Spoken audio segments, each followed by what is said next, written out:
Hi, I'm Richard Glenn. I'm here today to demonstrate or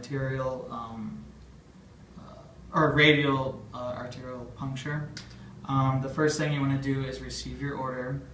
Once you get your order, you go and get your supplies. You grab your gloves, your kit, and your pre-printed label.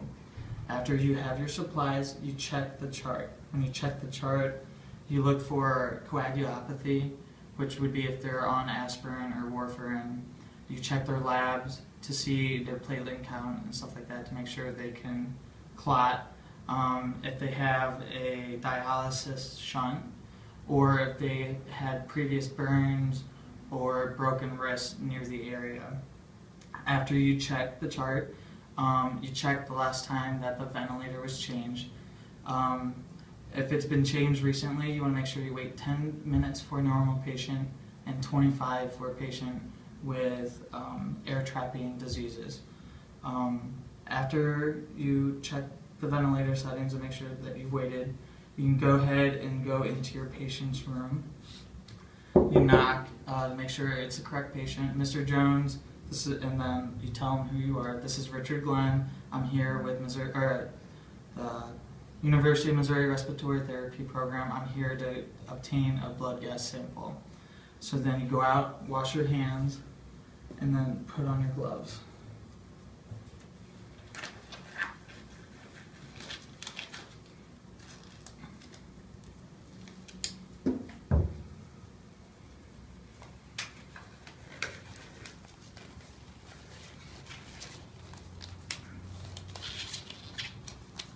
Once you have your gloves on, you want to check both arms for the pulse. If the pulses are equal, you want to choose the non-dominant arm. This is the non-dominant arm. After you figure out the non-dominant arm, you want to perform the Allen's test to make sure that there's collateral circulation. Once there's collateral circulation, you're good to start setting up. Open up your package.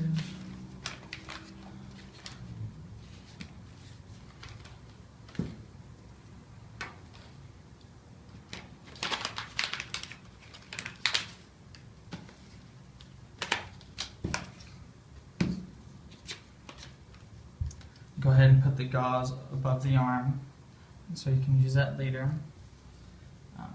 Pull back till 1 milliliter came out. So you want to make sure that the alcohol, or you clean the area, so you scrub that, make sure it's clean. Then you uncap it and you feel for your pulse. Pulse.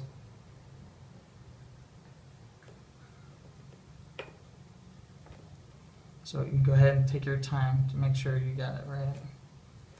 You want to insert bevel end up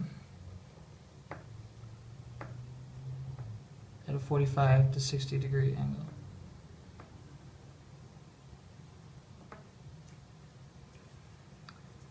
It shot up, but it's not filling, so that's a problem. But we had it, there it goes. It will pump up. It's shooting the tube out, so I'm going to go ahead and stop with that. You would grab your gauze and then pull it out. You would put this in here, so it sits. And then you would hold this, you would hold pressure for 5 minutes. Once 5 minutes is done, you go ahead and take care of your sample. So once it's in, you pull it out, you put the cap on, you would flick it to get the air bubbles out, and then press up to get it. So once the air bubbles are out, you go ahead and do the rock and roll to make sure you mix in the heparin. Then you put on the pre-printed label, and you would put that in the biohazard bag so you can carry it. You would put this in the sharps box to throw it away. After that, you make sure that the patient is comfortable, and if he needs anything, you take care of that and give him the remote to the TV or anything, the call button. And that is all. Thank you.